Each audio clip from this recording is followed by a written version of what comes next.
8 నెలలే అందరూ వెయిట్ చేస్తున్నారు. ప్రజల సొత్తు అది, ప్రజల సొత్తు. ఈ రోజు ఒకరు అధికారం వస్తారు, రేపు ఒకరు వస్తారు, పోతారు, ఉంటారు. ప్రజల సొత్తుని కాపాడాల్సింది ప్రభుత్వాలు, ప్రభుత్వంలో పెద్దలు. వాళ్లే లంచ్ స్కామ్స్ చేస్తే అంటే అల్టిమేట్ గా కార్యకర్తలు ప్రజలు కోరుకునేది గత 5 సంవత్సరాల్లో దుర్మార్గాలు చేసి దోపిడీ చేసిన వాళ్ళని వదిలిపెట్టకూడదు అనేది అందరి కోరిక, ప్రజల కోరిక. అది అయిపోతున్నా కూడా ఏ ఒక్క అధికారికి కూడా వాటి మీద శ్రద్ధ చూపెట్ల. పేపర్లో వచ్చిన తర్వాత చర్యలు అయితే మొదలవుతుంది.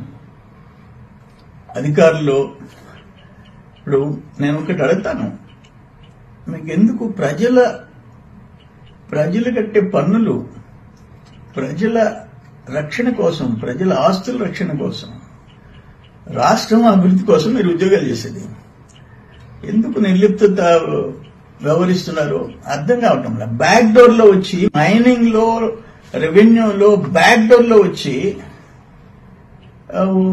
దోపిడీ చేసిన వైసీపీ వాళ్ళు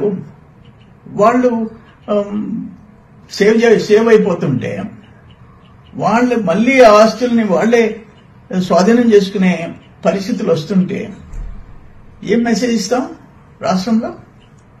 దాని మీద ప్రభుత్వం, కూటమి ప్రభుత్వం నిర్మోహమాటంగా, స్ట్రిక్ట్ గా, కఠినంగా వ్యవహరించాలా, తాడోపేడో తెలుసుకోవాలా. వాళ్ళు ఎవరైనా సరే A1 A2 దగ్గర నుంచి ఆ 4 దగ్గర నుంచి ఎవరైనా సరే దాంట్లో మనం నెమ్మదిగా ఉండాము, కొంచెం కూల్ గా ఉండాము అనేది ఉండకూడదని చెప్పేసి మేము కోరుకుంటున్నాం.